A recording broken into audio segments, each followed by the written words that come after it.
जानिब से आपकी खिदमत में हाजिर हूँ। नाज़रीन, इस वक्त हम धान की काश्त कर रहे हैं। न्यू सुपर फैन जो बहुत ही अच्छी वैरायटी आई है। तो अब मैं आपको धान की काश्त के बारे में मुकम्मल तफसीलन आगाह करूँगा कि आपने ज़मीन की तैयारी किस तरह करनी है। जब ज़मीन की तैयारी हो जाएगी तो उसके बाद जो खास प्लान है उसका वो आपने किस तरह करना है। नाज़रीन, आप मेरे पीछे जो खेत देख रहे हैं वहाँ पे हमारी बरसीम थी। बरसीम के बाद हमने दोहरी इसमें डिसक चलाई है। दोहरी डिसक चलाने के बाद आपने इसमें दोहरा हल चलाना है, उसके बाद लेवल लेज़र करवाना है, उसके बाद फिर आपने इसमें जो है हल चलाने हैं। हल चलाने के बाद अब इस स्टेज पे ज़मीन पहुंच चुकी है कि हमने इसमें हल चलाए हैं।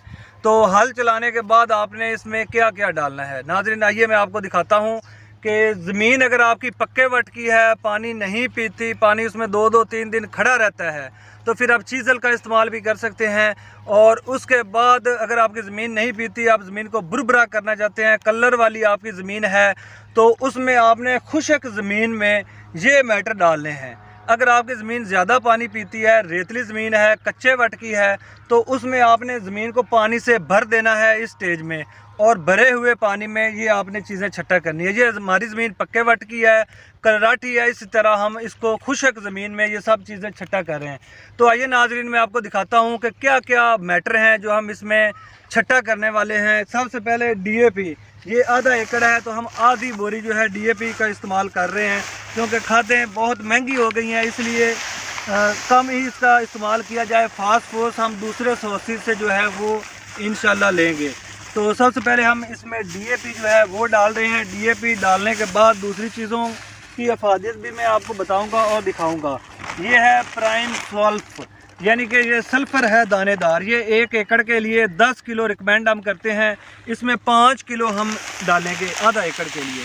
ये 5 किलो हम इसमें सल्फ़र डाल रहे हैं। ये आधी रह गई, आधी मैंने डाल दी है।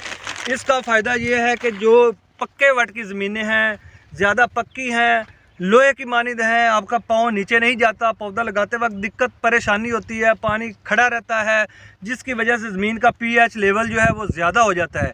ज़मीन में ठंडक लाने के लिए, pH लेवल को बरकरार रखने के लिए हम ये दानेदार सल्फ़र का इस्तेमाल कर रहे हैं। ये देखिए, हमने गंदम के नीचे भी इसको इस्तेमाल किया था, अल्हम्दुलिल्लाह बहुत ही अच्छा रिज़ल्ट आया था।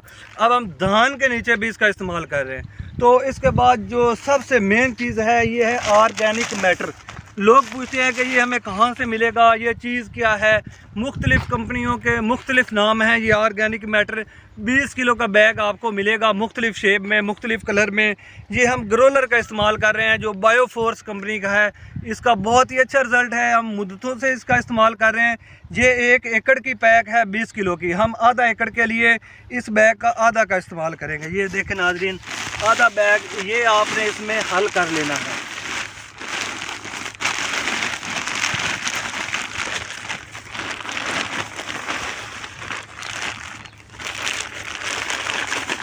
इसकी अफादियत नाज़रीन मैं आपको बताते चला जाऊँ।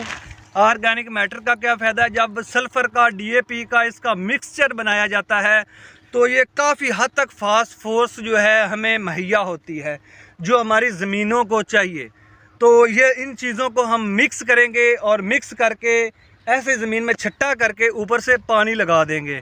किसान हज़रात क्या गलतियां करते हैं, बाज़ औक़ात फसल आपकी 10 दिन की होती है, उस वक्त आप DAP डाल रहे होते हैं, ये ऑर्गेनिक मैटर डाल रहे होते हैं, उस वक्त डालने का कोई फ़ायदा ही नहीं है, क्योंकि DAP फास्फोरस जो है वो 1 माह तक अपना असर दिखाती है।